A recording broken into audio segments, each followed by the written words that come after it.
अस्सलाम वालेकुम रहमतुल्लाहि वबरकातुह। तमाम मोमिनों को जिन्होंने सरकार अबू तालिब अलैहिस्सलाम की विलादत मनाई, उन तमाम लोगों को खैर मुबारक, बहुत बहुत मुबारक। अल्लाह ताला हम सबको दीन हुसैन पे मौत दे। अल्लाह ताला हम सबको दीन हक पे रहने की तौफीक दे। मैं बहुत खुश हूँ कि आज मेरे मौला सरकार गरीब नवाज की बारगाह से लेकर जितनी छोटी बड़ी खानकाहें थी, सब जगह जश्न अबू तालिब अलैहिस्सलाम मनाया गया। और इंशाअल्लाह आने वाले वक्त में इससे ज़्यादा तमाम मोमिनीन जो सरकार अबू तालिब अलैहिस्सलाम को, दीन हुसैन को समझ रहे हैं, इंशाअल्लाह मसलकों को, फिरके बंदियों को छोड़कर औलिया अल्लाह के असल दीन, दीन हुसैन पे जो लोग आ रहे हैं, इन फसाद आज में हुसैनी है, मैदान महशर तक हुसैनी रहेंगे। और हम ईमान अबू तालिब के कायल वाले सुन्नी हैं, सरकार अबू तालिब को ईमान पे मानने वाले सुन्नी हैं। अब इसमें इख्तिलाफात हो तो अपनी जगह, हमको उससे कोई लेना देना नहीं। मुल्लाओं मौलवियों के झगड़ों को जो समझ चुके हैं कि इन्होंने उम्मत का तहस नहस कर दिया, उम्मत का सत्यानाश कर दिया, अपने मसलक, अपने फिरके को चलाने के लिए इन्होंने उस पाक ज़ात को भी नहीं छोड़ा जिन्होंने रसूलुल्लाह को पाला, बड़ा किया, है ना।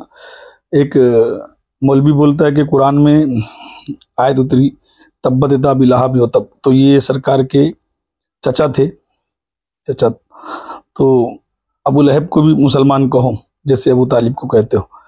अब इस गधे को ये नहीं मालूम है कि कुरान में सरकार अबू तालिब के लिए जो आयत उतरी वो ये उतरी कि वजद का यतीमन फवजद का जालन फादा, ऐ महबूब तुझको यतीम जाना तो अपनी पनाह मिली।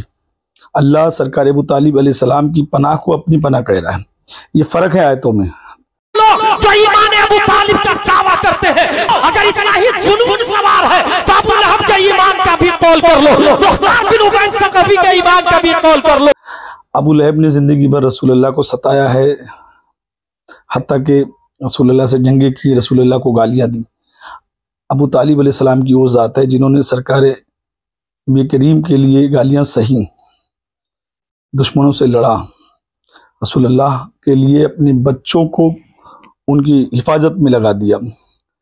रसूलुल्लाह के लिए सुबह से शाम तक जो बेचैन रहते थे कि अभी दीन तबलीग के लिए गए, वापस आए, जिसके इंतजार में रहते थे, जब रसूल आ जाते थे तो सरकार के साथ जो खाना खाते थे, अपने बच्चों को छोड़कर रसूलुल्लाह को जो पहले निवाला खिलाते थे, वो ज़ात अबू तालिब अलैहिस्सलाम।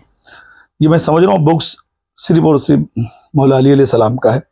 अगर सरकार अबू तालिब मौला अली के वालिद नहीं होते, किसी और सहाबा या किसी और के वालिद होते, और जितना शफकत करम, जितनी मोहब्बतों से रसूलुल्लाह को पाला, तो अगर वो अली के बाप नहीं होते तो उनसे बड़ा मोहसिन इन नासबी और खारजियों की नज़र में कोई नहीं होता, उनसे नेक इंसान कोई नहीं होता। मगर सरकार अबू तालिब अलैहिस्सलाम को काफिर इसलिए कहा गया क्योंकि वो मौला अली के वालिद हैं। बहरहाल इन तमाम चीज़ों से अगर बाहर निकला जाए तो आओ हम आदम से लेके आकर नबी करीम की बारगाह तक ऐसे लोगों को तलाश करें कि जिन्होंने अल्लाह की, नबियों की या वलियों की हिफाजत की हो, रखवाली की हो, और फिर उनका अंजाम क्या सरकार अबू तालिब अलैहिस्सलाम जैसा मुसलमानों ने किया, क्या उनकी कौमों ने किया। तो सबसे पहला हज़रत मूसा अलैहिस्सलाम को जिसने पाला, बीबी आसिया। अल्लाह के नबी ने फरमाया कि 5 जो दुनिया में सबसे मखसूस औरतें हैं, उन 5 में बीबी आसिया का नाम है, जिन्होंने हज़रत मूसा अलैहिस्सलाम को पाला। अब बीबी आसिया फिरौन की बीवी, मगर हज़रत मूसा अलैहिस्सलाम को पाला।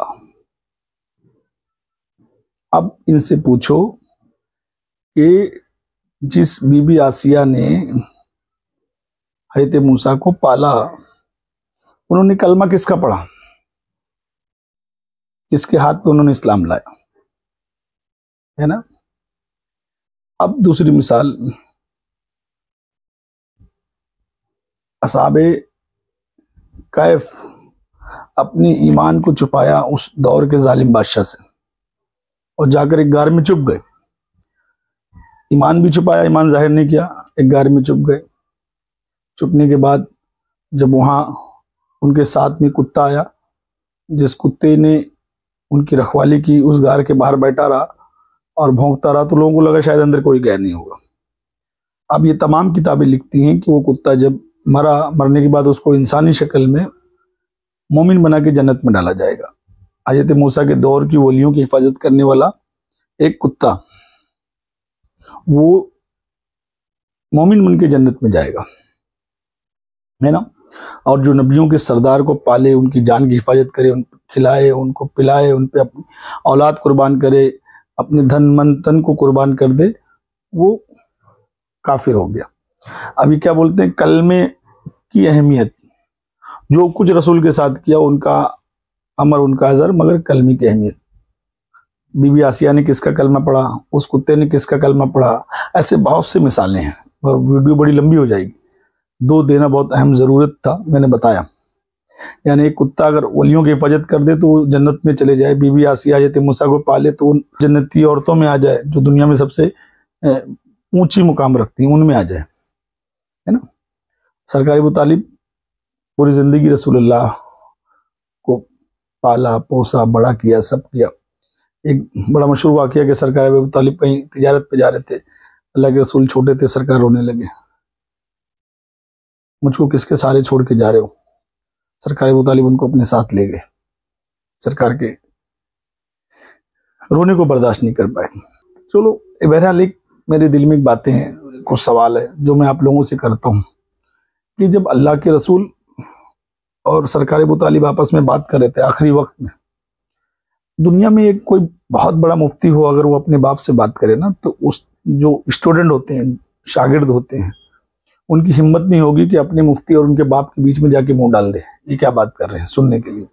बहुत बड़ा पीर अगर महफिल से किसी को उठा के उससे तन्हाई में गुफ्तगू करने की कोशिश करे या बात करने की कोशिश करे या उसके कान में कुछ कहे, तो कितना बड़ा भी मुरीद हो, मगर उस पीर की बातों में जाकर या उनकी आपस के, उनके वालिद की, उनकी बात सुनने के लिए मुंह नहीं मार सकता है।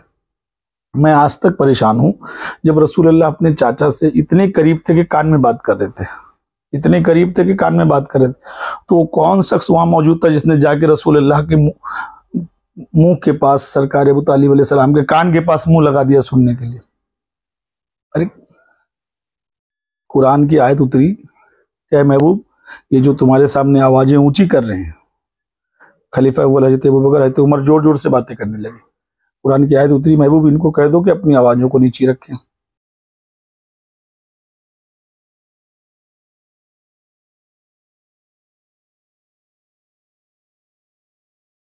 वरना इनके ये अमाल जाया हो जाएंगे, इनको खबर भी नहीं होगी। अल्लाह खलीफा अव्वल, खलीफा दुगम को नहीं छोड़ रहा है, कुरान की आयत उतार देता है महबूब के सामने अगर जोर से आवाज में बात हो जाए तो। और यहाँ रसूल अपने चाचा से सरगोशी कर रहे हैं, तन्हाई में बात कर रहे हैं, कान में बातें कर रहे हैं, तो वो कौन जाके मुंह मार दिया, किसने जाके सुन लिया, है ना। फिर तुमने रिवायत भी लाई तो ऐसी लाई कि पहला रावी उस ऐसा है कि अल्लाह के रसूल ने कान में कहा कलमा पढ़ लो, उन्होंने इनकार कर दिया।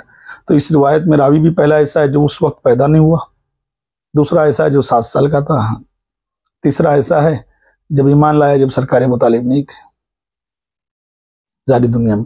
तो ये कम से कम रावी तो अच्छे लाते यार, रिवायत तो अच्छी, एक मजबूत ठोस सबूत तो लाते कोई। अच्छा वो कौन इतना बड़ा मतलब कि बेअदब था, गुस्ताख था, जो रसूलुल्लाह तन्हाई में अपने चाचा से बात कर रहे हो, जाके वहां मुंह लगा दिया सुनने के लिए, उसका भी नाम नहीं बताया आज तक के लोगों ने। सरकार निजामुद्दीन औलिया फरमाते हैं कि सरकार अबू तालिब अलैहिस्सलाम मोमिन थे, है ना। जिस मौलवी अहमद रजा खान ने सरकार अबू तालिब अलैहिस्सलाम को काफिर होने के लिए इतनी मोटी किताब लिखी, उन्हीं मौलवी अहमद रजा खान के उस्ताद सरकार दहलान मक्की, जो मदीने और मक्के के बहुत बड़े आलिम, बहुत बड़े फ़कीह थे अहले सुन्नत के, जिनसे खुद मौलाना अहमद रजा ने हदीस सीखी, कैसे बयान किया जाए, कैसे लिखा जाए, कैसे समझाया जाए। उन्होंने कहा सरकार अबू तालिब अलैहिस्सलाम मोमिन थे। उस्ताद मोमिन कह रहा है और शागिर्द काफिर कह रहा है, और और पहली बात तो कि सरकार अबू तालिब का कुफ्र तो साबित करो, कौन सी बुत की पूजा करते थे? जब लोगों ने कहा कि बारिश नहीं हो रही, सब अपने अपने देवताओं को लाओ रखो, सरकार अबू तालिब 4 साल के मोहम्मद को कांधे पर बैठा के लेकर आए, सबने दुआएं अपने अपने बुतों के सामने की। सरकार अबू तालिब ने मेरे नबी पाक का वसीला लगा के दुआ की और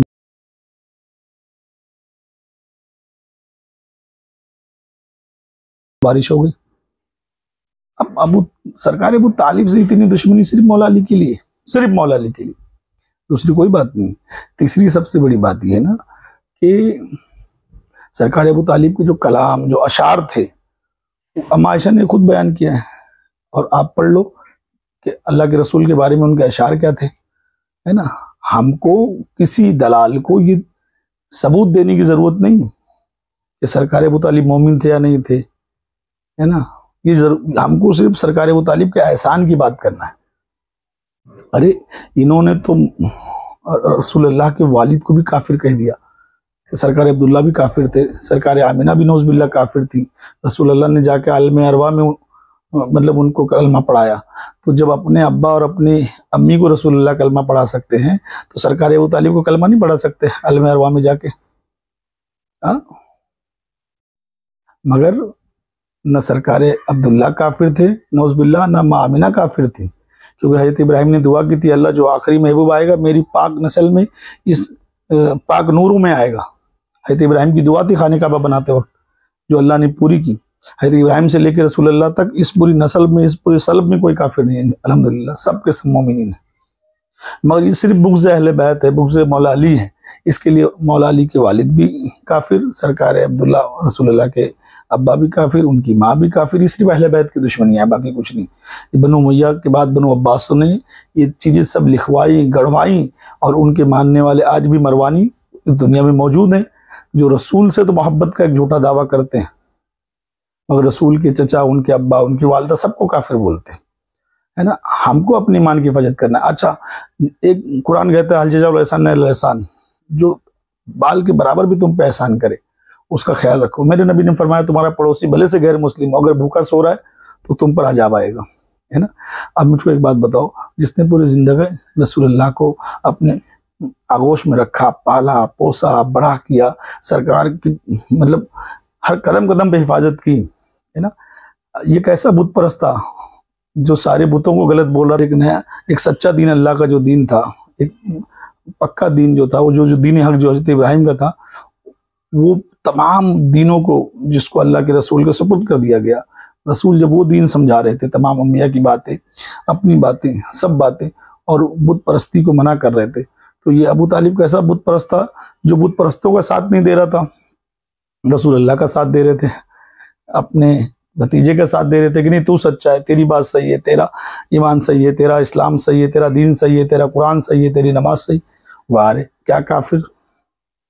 अल्लाह करे सब ऐसे काफिर हो जाएं जो रसूल को सच माने, उसके दीन को सच्चा माने, उसको ईमान को सच्चा माने, उसके इस्लाम को सच्चा माने, कुरान को सच्चा माने, नमाज को सच माने, हज को सच माने, है ना। तुम्हारी दलीलें बेबकवास हैं, कोई उसकी अहमियत नहीं है, मगर सिर्फ तुम्हारे अंदर जो बुग़्ज़ अहले बैत है, बुग़्ज़ मौला अली, बस ये जाहिर हो जाता है। अभी बेचारा वो माफिउल कादरी, चाइना सैयद, हमारे अमीन मियाँ मालेगांव वाले, वो किसी महफिल में सिर्फ सरकार अबू तालिब के सामने हजरत लगा दिए, तो बैठा हुआ वहाँ नाज़बी खारजी मुल्ला जो है वो तड़प गया, हजरत मत लगाओ, काफिर बोलो, अबू तालिब को काफिर बोलो। दे दो। हजरत अबू तालिब कहते हैं बहुत अच्छी बात फतेह की तुमने कही कि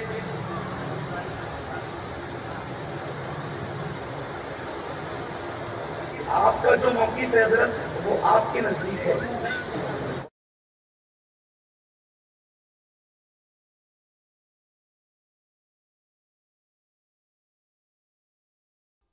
इतना बुग़्ज़ एक रसूल के पालने वाले से। कुरान कहता है जिसने हल्का भी एहसान किया उसके एहसान को मत भूलो। अरे कम से कम रसूल अल्लाह की शफकत और मोहब्बत करने वाले से इतनी तो मोहब्बत रखो। हजरत बोल दिए तो तकलीफ हो गई। कितनी बुग़्ज़ और दुश्मनी है तुम्हारे सीने में, है ना। मगर ये दुनिया देख रही है, दुनिया समझ रही है ना। और अल्हम्दुलिल्लाह सबको, मोमिनों को पता है कि अबू तालिब अलैहिस्सलाम मोमिन अव्वल हैं, मोहसिन इस्लाम हैं, है ना। रसूलुल्लाह का निकाह पढ़ाया। अगर सरकार ने काफिर से निकाह पढ़वाया तो फिर हम भी पढ़वा सकते हैं। रसूलुल्लाह ने उनकी बीवी को, फातिमा बिनते असद को, सरकार अबू तालिब की बीवी को अपनी माँ कहा, कब्र अनवर में उतारा, रोया जब आप ज़ाहिर दुनिया से गई। और सब किताबों ने लिखी कि 8 साल वो मोमिन थी, तो 8 साल अपनी हयाती ज़िंदगी में अगर वो मोमिन थी तो नबी ने एक मोमिन औरत को एक अबू तालिब जैसे काफिर के साथ क्यों रहने दिया? इस्लाम इसकी इजाज़त ही नहीं देता है ना। जब तुम्हारे हिसाब से जो बोलते होते 3 बेटियां और थी, काफिरों के साथ हो गई, जब सरकार ने दीन का ऐलान किया तो काफिरों से अपनी बच्चियों को तलाक करा लिया, है ना, ये बोलते हो ना तुम लोग। तो फिर अपने चाची का तलाक क्यों नहीं करवा दिया अपने चाचा से कि चाचा अबू तालिब काफिर है, चाची तुमने कलमा पढ़ लिया है, रहने दिया जिंदगी भर साथ में। फंसते हो, तुम्हारी बातें तुम्हारे मुंह पे लोग मारते हैं, हंसते हैं तुम्हारे दीन पर। जो तुमने गढ़ा है ना अपने हाथों से, जो तुमने दीन हुसैन छोड़ दिया, दीन अहले बैत छोड़ दिया, औलिया अल्लाह के असल दीन को छोड़कर जो तुम मसलकों फिरकों पे आ गए, मौलवी के दीन पे आ गए ना, लोग हंसते हैं आज पूरी दुनिया में। इसलिए तुम जलील हो रहे हो, रुसवा हो रहे हो, तुम्हारी औकात नहीं रह गई। यही वजह है कि तुमने सच्चा दीन छोड़ दिया, दीन अहले बैत छोड़ दिया, समझे। तुमको जो बुग्ज हो गई अहले बैत से, पंजतन पाक से, कोई अली करे तो शिया, हुसैन हुसैन करे तो शिया, कोई अबू तालिब को मोमिन कहे तो तुमको नफरत हो जाती। तुम ईसाइयों को तो अस्सलामु अलैकुम कहते हो और बेजार नहीं होते, और कोई अबू तालिब को अलैहिस्सलाम कह दे तो बेजारी आ जाती है। सोच का अंदाज और है, ईसाइयों के लिए और है, और मोहम्मद के घराने के लिए और है। हम जिए भी तो मोहम्मद के लिए, हम मरे भी तो मुस्तफा के घराने के लिए। हमारे मुल्ला को सैयदी कहे तो चलेगा, मगर अबू तालिब के आगे हजरत लगा दे तो तकलीफ है ना। लानत हो तुम्हारे ऐसे दीन पर, तुम्हारे ऐसी सोच पर, तुम्हारे ऐसे जो दुश्मनी अहले बैत है उस पर। तमाम लोग दीन हक पर रहें, दीन हुसैन पर रहें, गरीब नवाज ने जो दीन दिया उस पर रहें। हमको किसी को भी मुल्ला के दीन की जरूरत नहीं, हम सबको मौला के दीन की जरूरत है, अहले बैत अलैहिस्सलाम के दीन की जरूरत है ना। और सच्चा दीन समझने के लिए, है ना, हमेशा हक को ढूंढने की तलाश में रहो, सच समझने। मौलवी जो मिंबर से बोले, जुम्मा को खुतबे में बोले, या आपको शरगोशी में तन्हाई में बताए, कुछ भी बताए, तो उससे दलील मांगो, दलील की सनद देखो, ये बोल कौन रहा है, ये कहाँ से बात है। इनके लिए तो इनकी मुल्ला की किताब अब कुरान से बड़ी हो गई, मगर हमको हक समझना है। हर बात की इनकी दलील मांगो। ये स्टेज पर बयान कर रहे, कोई भी वाकया सुनाए, कोई भी लंबी लंबी फेंके, कोई गलत बात करे, कोई झूठ गढ़े, उनसे पूछो कहाँ लिखा है बता। हुसैन के बाबा का नाम अली, हुसैन के दादा का नाम हजरत अबू तालिब, नाम है अबू तालिब, हुसैन के दादा का नाम। फाके बहुत हुए अबू तालिब के घर मगर कोई अली के दौर में भूखा नहीं रहा। बात समझ में? अगर जुम्मा को भी बयान देते तो उनसे दलील मांगा करो, अकेले जाके दलील मांगो। अगले जुम्मा ऐलान करो कि मैंने दलील मांगा था, मौलाना ने नहीं दिया, जो अगले इससे पहले जुम्मा को बयान किया था, समझे। ये झूठ बोलना बंद कर देंगे। अबू तालिब अलैहिस्सलाम के बुग़्ज़ में ये लोगों ने ये सब काम किया, सिर्फ मौला अली की दुश्मनी निकालने के लिए, बाकी दूसरी कोई बात नहीं है ना। अल्लाह ने हज़रत इब्राहिम से लेकर रसूलुल्लाह तक जितने मोमिन थे, जितने मोमिनों की अल्लाह के रसूल ने फरमाया मैं अली एक ही नूर के 2 टुकड़े। तो इसका मतलब सरकार अबू तालिब भी नूर, क्योंकि नूर का ही बेटा नूर होगा। मेरी हड्डी अली की हड्डी एक, मेरा गोश्त अली का गोश्त एक, मेरा खून अली का खून एक, यानी अबू तालिब का खून रसूल का खून। तो ये दुश्मनियां हैं अहले बैत से, बाकी कुछ नहीं। वस्सलामु अलैकुम व रहमतुल्लाहि व बरकातुहू।